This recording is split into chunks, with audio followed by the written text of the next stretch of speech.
What's up, my family? This is your boy Puerto'S 77. I'm back with another episode of Porter's Point Live. I got a couple of topics I'm gonna address with y'all. But before I get to it, I want to say thank you for everyone that's been supporting my channel. I hit over 1,600 subscribers. Really 1,600 family members, because that's what I consider you. I consider you all my gaming family, and all you guys have been amazing at supporting my channel. My family's made up of all different types of gamers. I got my Xbox gamers, I got my PlayStation gamers, PC gamers, Nintendo gamers, all of you guys. And I'm glad that we all could come together on this channel and we could all, just talk, chat, enjoy content, and just bring out just difference of opinions on just topics, and the fact that you guys keep coming back, I appreciate it. For those that always, in the chat live, I appreciate. I already see some people filling in. You know what I'm saying? I see TRZ, what's up? Ryan, what's good? Nice to see you, man. Thank you for showing up. Thank you very much for spending your time with me. One thing I want to add, I enabled sponsorship on this channel. I guess gaming channels have this program for sponsorship, so I just clicked on it. But I just want to address that.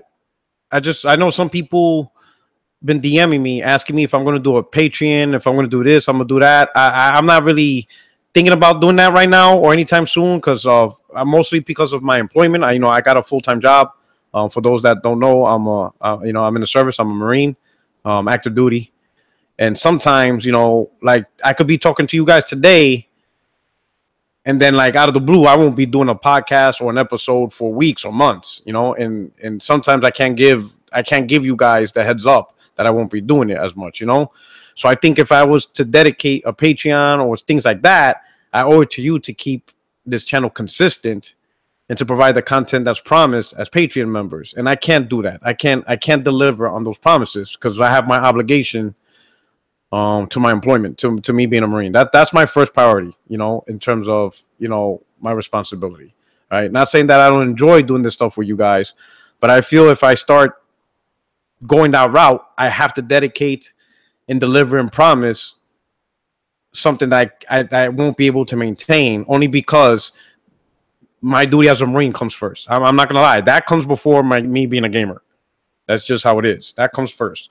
So whenever something pops off, I will do that first. Obviously, and of course my family and all that stuff is into play, but my family is very understanding of my hobby and stuff. My wife, she's very proud of me with my hobby, and that I had the fact that I'm actually doing something that I enjoy, breaking out of my shell. So she supports that. But the one group that won't support it is obviously the Marine Corps. Marine Corps, we fight wars and we serve and we protect our country and we go places where we need it to be, So that will always come first and foremost. So as long as I'm tied to that, I cannot enable a service where you guys pay monthly and you expect timely, videos, timely streams, maybe scheduled playing games online as part of the agreement, consistent podcasts, things that usually ties along with a Patreon. There's no way I could promise you that, because once the Marine Corps makes that phone call, I gotta go, and that's not fair to you guys. So I stay away from that. I know some of you want me to do a Patreon. I got the DMs because you want to support my channel in a deeper way. And I appreciate that. And I'm glad. What makes me happy is knowing that if there's people like that that's willing to do that, I think I'm going in the right track. I'm doing the right thing, But I did enable the sponsorship on the YouTube because I think it's a little bit light. It has a little fun stuff, But again, don't think that I'm going to water down my content, just to make paid content seem better than not. That's not how I am. I want everyone to enjoy this hobby and to be part of my channel and just to be part of it. I find it a privilege and an honor that I could talk to so many gamers across the globe. And that to me, that's the most important part, So I appreciate all of you for supporting this channel, for rocking out with me, for hitting me up on Twitter. I appreciate all your comments that you leave behind. I appreciate the chat conversations. I just appreciate that you guys are interested in what I have to say. and that means a lot to me, you know. And that right there to me, that's payment enough. Believe it or not, that's payment enough for me. The fact that you guys are you could say you're spending your time with me, because that's the one thing, you know. Time is not unlimited. You know what I'm saying? So every little second you spend with me, I appreciate that. And that's everything. All right. So we're gonna get with the topics. You know, if you look in the description box, there's 3 things I want to cover on this Porter's Point Live. We're gonna start with Doom running at 30 frames on the Switch, and people are outraged. All right. So let's start with that. All right. Let's be honest. Is it really that much of a surprise that a AAA game like Doom can only push 30 frames on the Nintendo Switch? Is it really outrage? I mean, let's be honest. We all knew the Switch is a mobile platform, right? I mean, just look at the hardware. It's not even using, you know, the same type of hardware like the PlayStation and the Xbox One is using. You know, it's not using AMD, you know, computer technology or anything like that. It's using NVIDIA architecture that's basically designed for tablets. So let's be honest. You should have known by now that the Switch is a tablet. That's all it is. It's not a console. It doesn't have the hardware of a console. All right. With that said, who here is actually surprised that the Switch is not running the same performance as the PlayStation 4 or the Xbox One? Is anyone really surprised? Like, are we surprised hearing that Doom is running 30 FPS while the PlayStation 4 and the Xbox One runs it at 60 FPS? You know, let's be honest. We weren't even expecting Doom to even be on the Switch. We didn't even think it was powerful enough to even just run these games. That was the narrative that was being pushed about Switch, that it's not going to get third-party support because it can't run these games. Well, guess what? It's running these games. Granted, it's not running at the very best performance. It is not running at console-level performance. But since when do we ever expect handhelds to run at console level performance? I don't think that was the expectation ever set. I don't think, you know, it shouldn't have been set. I said from the start, the Switch was a handheld that you could just play on a TV. You know? Now, I know some people are going to come and talk to me, be like, why are you defending Nintendo? It's not that I'm defending Nintendo. It's that we already knew. I mean, are we still going to, like, are we going to spend the next 2-3 years bragging on inferior ports on the Switch when we already knew it's an inferior product? It's a weaker device. We all know that. It's not going to change. But the fact is, it is still a portable device. You know, that might be the advantage of why people buy a Switch. Like, I already seen some tweets. I seen a tweet of a guy. He was playing Skyrim on the plane or something. He was playing either Skyrim. He was playing a game on the plane, right? And of course, it's the inferior version, right?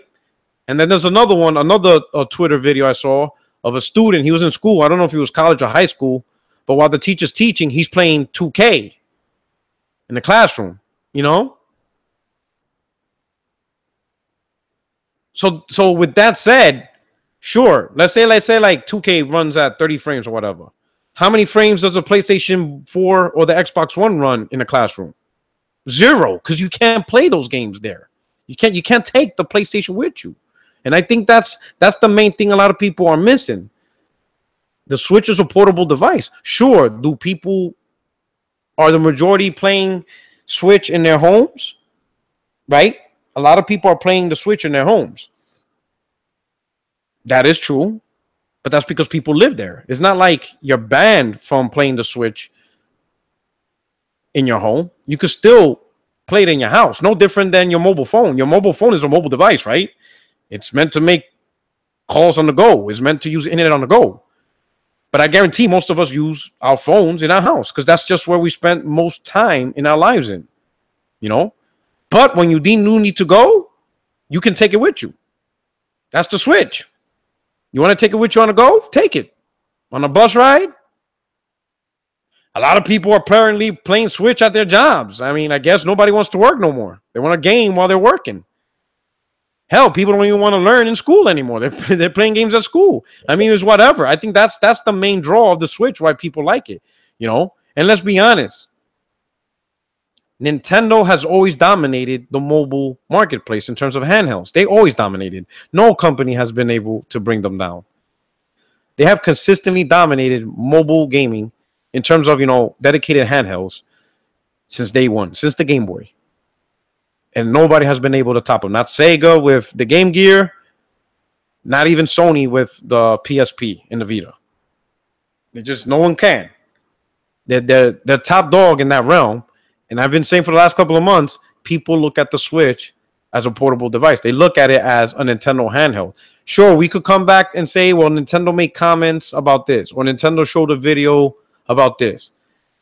At the end of the day, people look at the device as a handheld. I mean, you look at it, it's a handheld device. It's a tablet. Even when you hold it in your hands, it's a tablet. Not, you know, other than the docking station, nothing really spells home console. All right. Now, what we really need to talk about, it's not the frames, it's why is Doom still $60? That's what we really need to talk about. That's where the publishers and developers are going to hurt themselves. You can't sell these games at $60 on the Switch. To me, Doom should have been $30 on the Switch, and they would have sold more. I think more success. You know, that's what this is what the device really demands. It demands cheaper price games. These AAA games, one, they're being made on a mobile architecture, so I'm pretty sure development is probably a little bit easier. Granted, they're not going to get the most power out of it. You're not going to get, you know, 1080p or 60 frames or anything that crap, or, you know, to that level. But you're going to get a decent looking game for the Switch, you know, in terms of what you would get on a mobile platform. It should be like $30. And I see more Switch owners would be inclined to buy these games. But I don't see them paying $60 for Doom. You know, and it's not their fault. You know, especially now you could get Doom for $20 on the PlayStation 4 or something like that on the Xbox. But you're going to pay $60 on the Switch? That just doesn't make sense. These games, these AAA games, need to be like $30-$40. Because one, they're not being made at the same level of hardware as the Xbox, PlayStation counterparts. They're being made on mobile technology. So chances are development's much cheaper. I just think, I don't know. I think developers and publishers are trying to take advantage, and it's going to fall flat on their face because the Nintendo, you know, Switch owners are not going to pay $60 for Doom. They're not. It's not going to happen. The company's wasting their time. It's way overpriced. They need to make it competitively priced for the platform. You know, put it for $30 on the Switch. You will get more people interested in paying $30 for these games and being able to play it on the go. You know, but as far as the outrage, is crazy, you know. And then on Twitter, I see people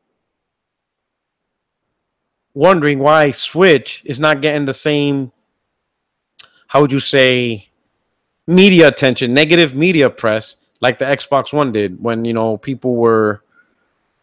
when media was ragging on Xbox 720p or 30 frames, you know, all the stuff that we read, you know, over the last 2-3 years or whatnot.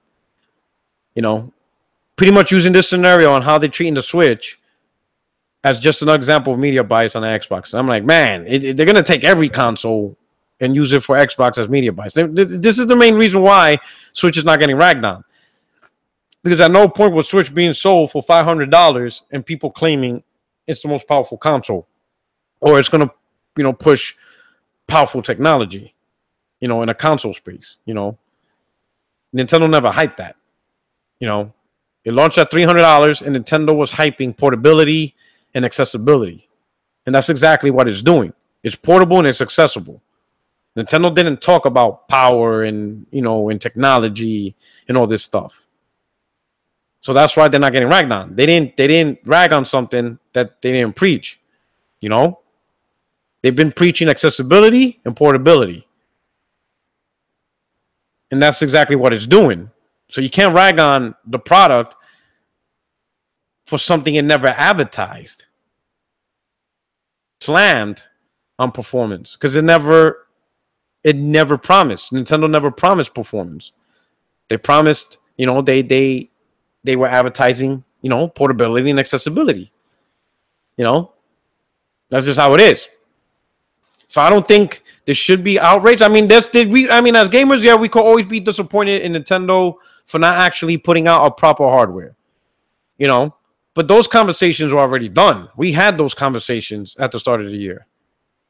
When the Switch was announced, we had those conversations of our disappointment on what Nintendo's doing. I mean, are we going to keep reminding ourselves of the disappointment? It's done. The Switch is here. So now we have to look at the Switch for what it is. If you don't like the Switch, then don't like the Switch. If you do like the Switch, then like the Switch. It's the system is what it is. I look at it for what it is and not for what I want it to be. It's a portable device that's been getting AAA games. And here's the thing. You don't see these games. Like, I don't think Doom is on iOS or on the iPad or anything like that. So the fact that, the Switch is getting these games is pretty impressive. Just in general, Because iPad ain't getting no damn Doom game. Or any Samsung tablet's not getting this Doom game. So Switch in its own right is pretty impressive that they even bothered to make it.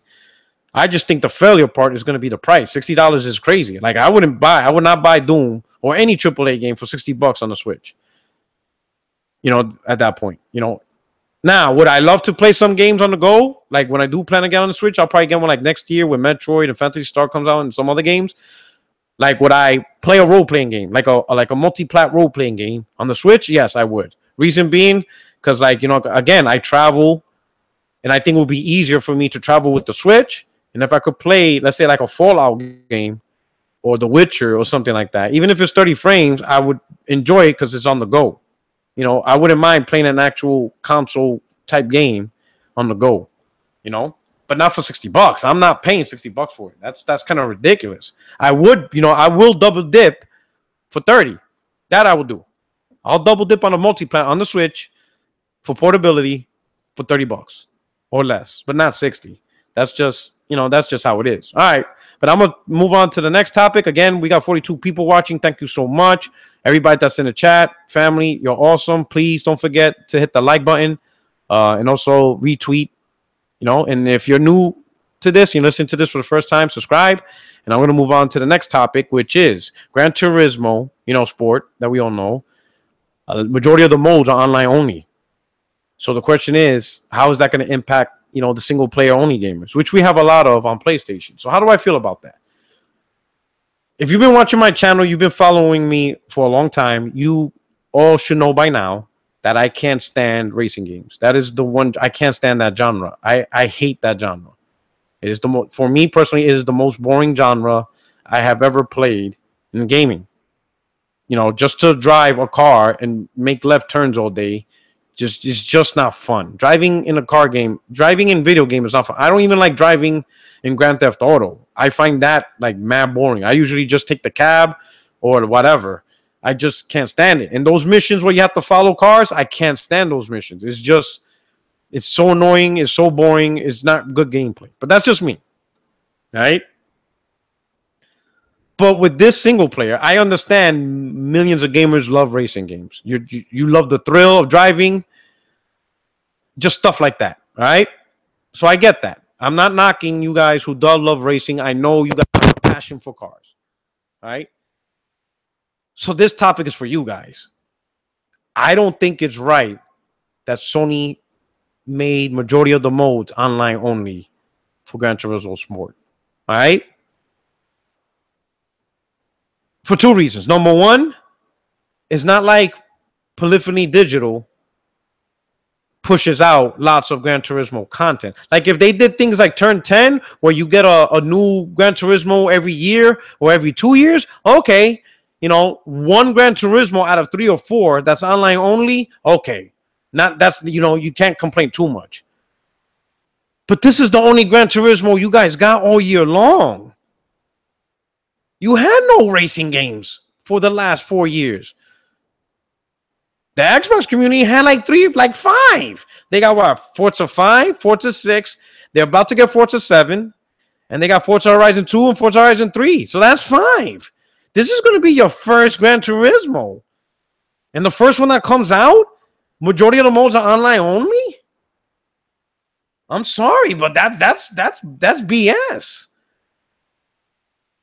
I understand a lot of PlayStation guys are connected, and I understand it's not a traditional game. I know they're trying to do something with the sports. They're trying to do a sports, licensing, and I guess you could become an official, motocross or whatever license, FIA. Some professional racing organization that's huge in Europe, but I guess it's huge worldwide. Some of you know more than I do, but there's a federation of racing, right? And you get your licenses to start training as a driver, to be a professional driver, right?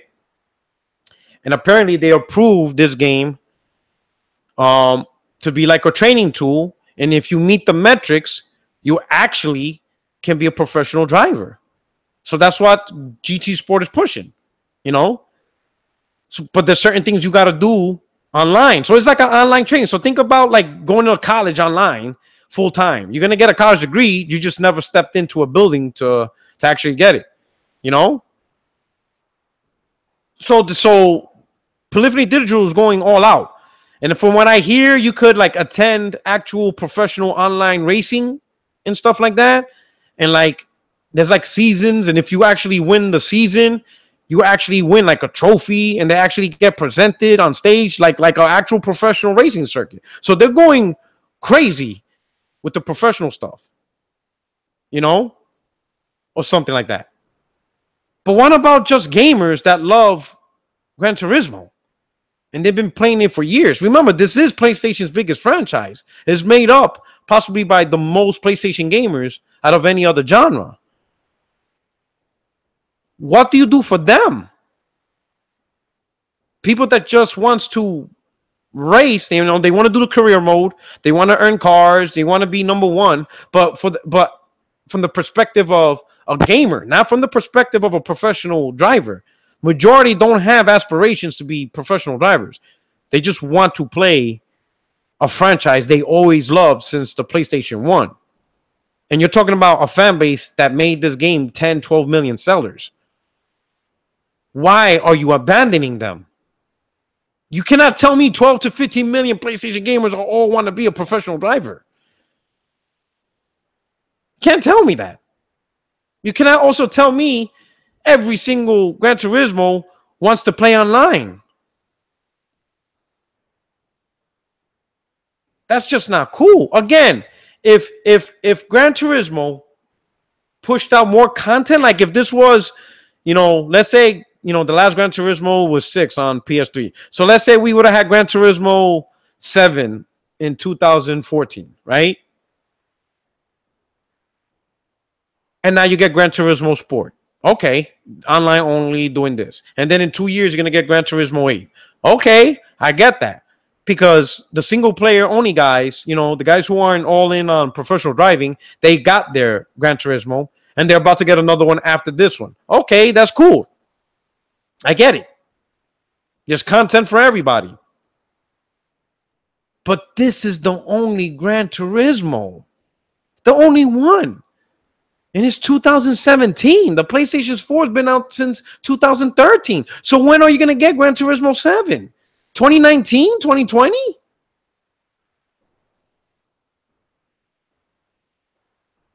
This is not right. This is not right at all. Like, is Polyphony Digital trying to destroy their franchise? The game is not accessible. It's not an accessible game. This is pretty much an online only game.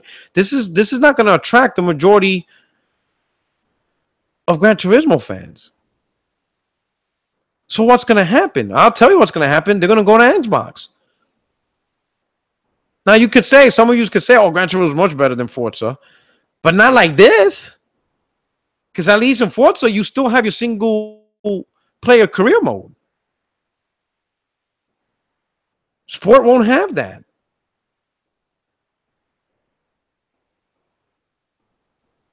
So this is not right for them. This game, the first Gran Turismo should have been accessible.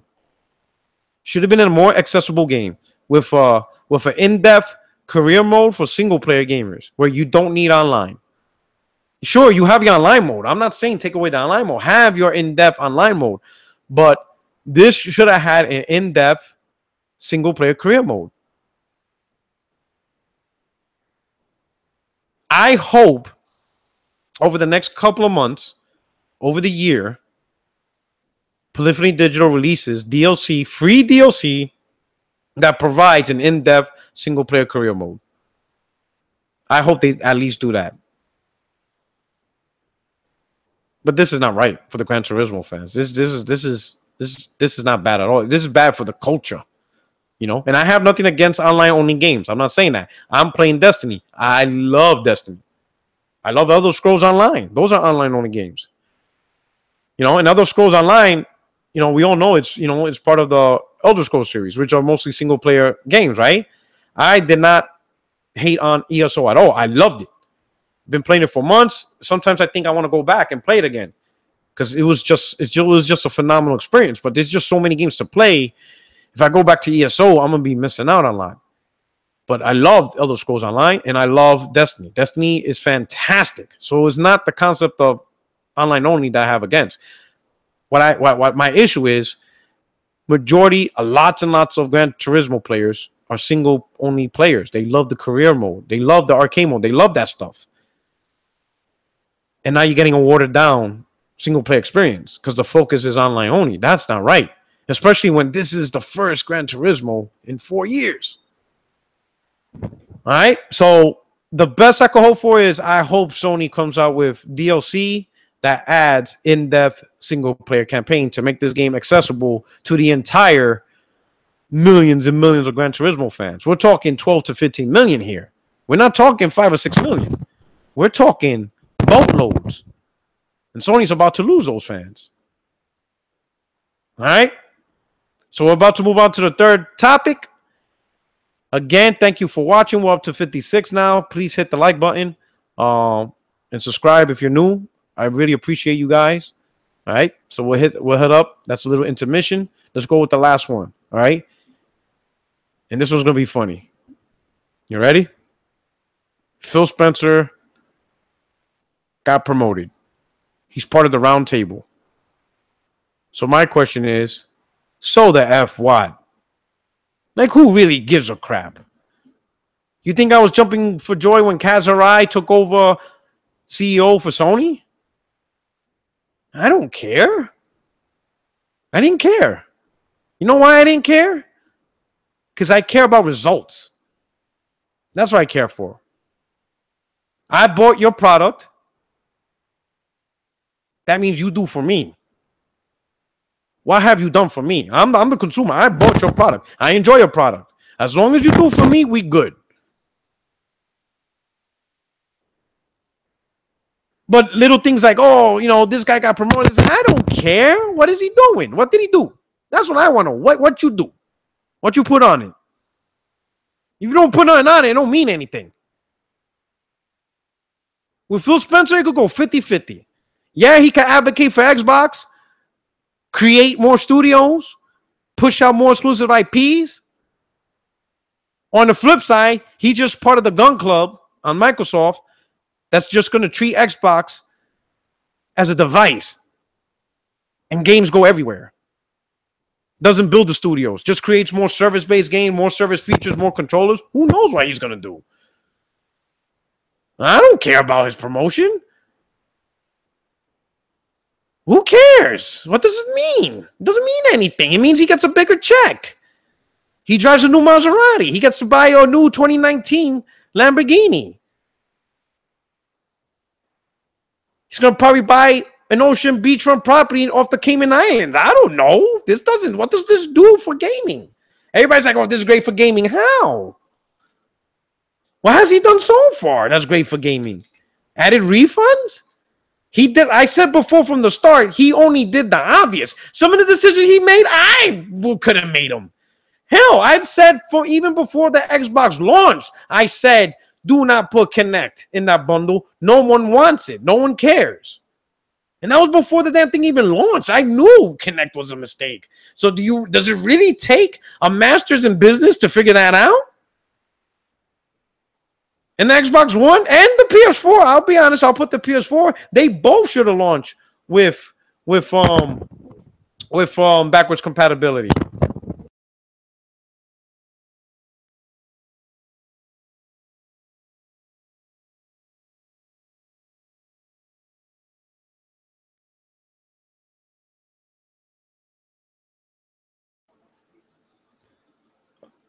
Sorry for the long pause.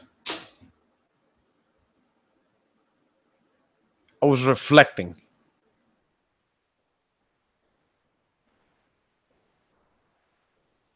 It's just that I'm not here to say Phil's bad for game. I'm not saying that.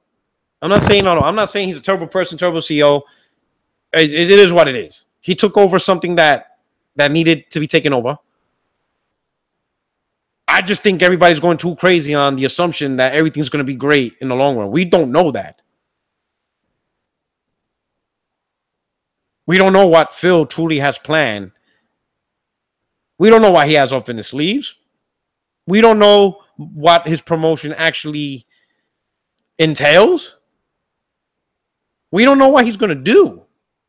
Remember, this is the dude that did Play Anywhere. He took Xbox exclusives and made them go to PC. And the funny part is, a lot of the people in the Xbox community, went along with it. Went from all about Xbox to now all about Microsoft. Where did that transition happen? Listen, I don't care about Sony as a corporation. I don't have any other products from them. I don't got Sony cameras. I don't own a Sony TV. Hell, my washing machine and drying machine are made by Samsung. I don't have any other PlayStation product other than the PS3 and the PS4.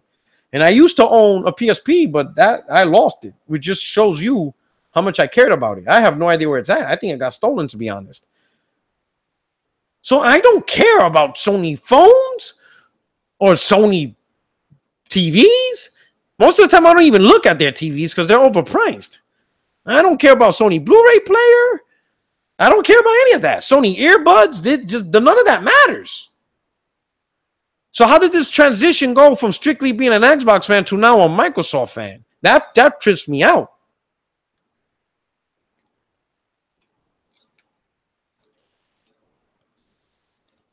But one thing, and no, it's not, my internet's not lagging out. I'm doing these dramatic pauses, so that's why you hear these little long pause and you don't hear anything. So it's not the internet. It's adding a little flair to the theatrics. It's all entertainment. But I will say one thing I learned from this is it makes sense why I get hate from some Xbox gamers. Now it makes sense. Because most of you who've been listening to me for a long time, you guys should know by now, I don't actually trash the console itself. You won't hear from me saying that the actual console is garbage. Don't get it. I don't do that. I don't go there. You won't hear me say that the games are trash. Don't play them. Because at the end of the day, that's all an opinion. I have no reason to talk about games and say they're trash. Most of my critique is from the suits. It's the Phil Spencers, the Aaron Greenbergs, or the decision Microsoft makes. That's why I mostly bash. The decisions to focus more on controllers and less on building publishers. It's the practice. Yeah, that's it.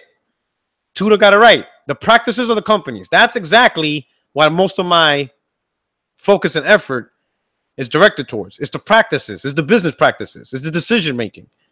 That's what I go after time and time again. But I get responsive for some people. Oh, you always bashing Xbox and games. I'm like, no, I don't. No, I don't. Where are you guys coming from this from? Never once did I tell people that buying an Xbox is a waste of time. I don't do that. I don't need to do that. It's your money. This is the difference. Some people say, oh, I'm a PlayStation fanboy. I'm going to tell you, I do have a huge preference for the PlayStation brand. I'm not going to hide that. I openly admit.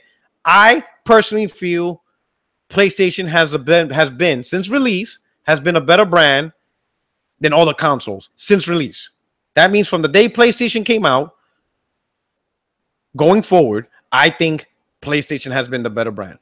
The PlayStation 1, PlayStation 2, PlayStation 3, PlayStation 4, compared to the N64, GameCube, Wii U, Switch, compared to Xbox One, Xbox 360, OG Xbox. You take all those specific consoles in mind from the moment PlayStation 1, I think Sony has done a better job in gaming. That's just my opinion. Overall, Sony has been doing a better job than Nintendo. Sony's been doing a better job than Microsoft since they stepped on the scene. Now, before Sony, Nintendo was phenomenal. And they're good now, but they were absolutely phenomenal with the Super NES and Nintendo Entertainment System. But Sony wasn't around there. I'm counting from the moment Sony did their thing. You know? But even with that, I'm not the type of dude that would screw over a person at a store from buying an Xbox if that's what they want. I know some dudes are like that. For whatever reason, Super NES, Super NES, Super NES. I apologize if I said that. Super NES. Like, for example, you won't see me in GameStop or Best Buy and I see somebody grab an Xbox. I'm not going to approach that person and be like, yo, what you doing there? Oh, I'm gonna buy me an Xbox. Why are you buying that for? Xbox got no game, dog. Don't buy that. Got no games. You want to go to the PlayStation and get a PlayStation, dog. I'm not gonna do that. I'm not gonna bother anybody. Why am I gonna bother a stranger who clearly knows what they want to pick out? That's none of my business. Now, if somebody asked me, because I had that a couple of times, mostly parents trying to buy stuff for their kids. They'd be like, hey, because they see me getting the games or whatever. They hear me on the phone talking. So they just approach me and they'd be like, hey, we're looking for a console for our kid, and we're not sure which one he or she wanted. So then I have to do a little investigative work because I'm not going to say right from the start, oh, they want a PlayStation because, everybody wants PlayStation. And then they'll be like, oh, okay, thanks. I'm not going to do that. I don't need to screw a kid over. I need to know exactly what they're doing. So there was a couple of times I asked them, do you know what the kid talking about? Can you think of a game? And sometimes they're not even sure. Sometimes there was one mother, one lady, she had no idea. And I'm like, is it Nintendo? Maybe is it Super Mario? And she's like, maybe. I mean, she had no clue what gift she was going to buy for her kid. And I was like, how about this? Can you call your kid now and just ask him what type of games you like? Just without him letting him know that you're actually going to get it, just see what the games, what we're interested in and stuff like that, Just make up a story. So she just called the kid, whatever. She's had conversation. And the kid started saying, stuff like, Master Chief. And those were the key words, right? Whatever. That the friends, they were playing Halo and stuff like that. And then that's when she told me, all right, so my son told me that, he enjoys Halo parties. He goes, what does that even mean? And I'm like, oh, I know exactly what he means by saying Halo party. So I know the console he wants. He wants an Xbox. That's what he wants. Halo parties. Yep. He wants an Xbox. Because he can't do that on any other platform. Master Chief, I know exactly what he likes to play. So this goes. So then she wasn't even on right out because she was on the PlayStation. I'm like, hey, let me take it to the Xbox out. This is what he wants. She goes, are you sure? Yeah. This is what he wants. It's Halo, this Master Chief. In fact, let me show you the game. It's Halo 5. And she goes, oh, okay, thank you very much. Also, you're probably going to want to get this. And I show her an Xbox Live card. And she goes, what's this? This is the service to play online. So if he wants to play with his friends, you're gonna need to pay an annual subscription. Sometimes you'll see these on sale for $40, but for the most part, $60. And so she grabbed that. She grabbed her Xbox One S, copy of Halo 5, and then that's it. I didn't try to convince her to get her PlayStation. There's no reason to. Why would I screw over that kid? I'm not going to screw him over. That's messed up. But you got dudes that will do that. I have empathy for people. You know what I'm saying? I'm not going to screw over people just to give Sony a sale. In fact, that's bad for gaming overall. If kids don't get the product that they want, they're not going to like gaming. They're going to be disappointed. Imagine if she came home with a PlayStation. The kid would look at his mom like, well, what are you doing? I can't play with my friends. He would be disappointed. And that's not right. And I think that's a problem with the culture we have. And that After seeing how people are celebrating, like really celebrating Phil's promotion, I get it. Now I see why some of these guys hate me. Because when I bash corporate suits, they personally feel pissed off. As if Phil's their best friend or something.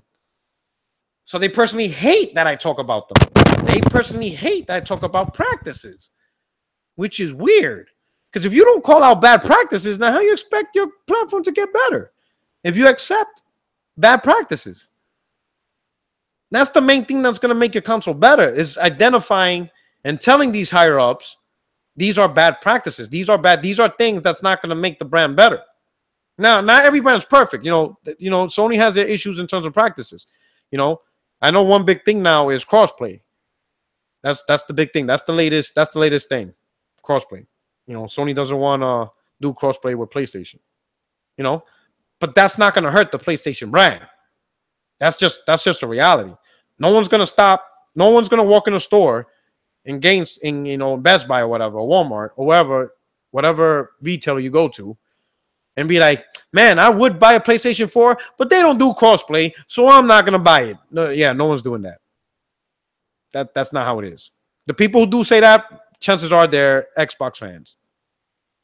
They're down with Xbox. They're the ones mostly saying that. It's not a person that wants a PlayStation.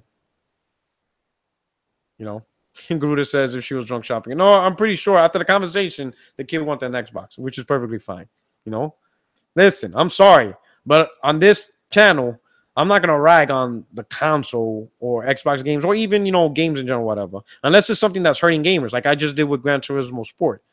I'm not saying the game is bad. I'm not saying the game sucks. I'm just saying the corporate practice, the corporate decision that was made behind Gran Turismo Sport is a bad decision. Again, I didn't bash the game. I'm bashing the decision of what they did with the game. That's the difference. I do the same thing with Nintendo. I do the same thing with Xbox. I don't bash the games or the platform. I bash the decision, corporate practices behind the console. And I guess some people can't take it. I haven't had issues with PlayStation. I did run into a little stump one time when I disagreed with the whole, at the time, a long time ago, last year, when Mark Cerny said PlayStation could potentially be 8.4 teraflops, which we now know as rapid pack math. I didn't agree with him making those statements. I think he was playing along with the power narrative, which PlayStation Pro didn't have. So a lot of PlayStation gamers took issue that I was ragging on Mark Cerny, but it is what it is. I didn't bash the pro. I bashed the dude who's made a decision to pass information that I don't think was very accurate. Something wrong with my mic? Did it go away? Somebody said something's wrong with my mic. Anyway, those are the 3 topics I wanted to cover. All right. This is another episode of Puerto'S Point. I just want to say again, thank you so much for spending your time. I hope you guys had a good, nice little conversation in the chat. So much for tuning in. Hit the like button, subscribe. Just to let you know, I enable sponsorship. But again, I just simply appreciate you guys just showing up to my channel. I'll probably be back at it again sometime this weekend with another point if I see something interesting. But at the very least, tune in Wednesday for another episode of 60 Frames No Like Podcast. If you missed it, we had one this past week. I had Jay Bari. I had J Dub City. Of course, I had Craig Harris. And I had a new YouTuber, up and coming YouTuber, The Funny Nerd. Great character. He's going to be on this podcast more often. He did a phenomenal job. I love his knowledge. Very versatile gamer. Plays on all platforms. Very versatile taste in games. And you're gonna see more of him on this channel. But with that, I'm about to log off, play some Destiny 2. Thank you all so much. I hope you guys have a great weekend. I want to give a sincere prayer to the victims of Puerto Rico and Mexico. If any of you have families and friends, my prayers are with you. I hope they're safe. I hope my family's safe and stuff. But to everybody else around the world, take care. Have a great time. Enjoy your time with friends and family. And again, I appreciate the time you spent with me. This is your boy, Puerto Rock 77, signing out from another episode of Porter's Point Live. You take care, people. Peace.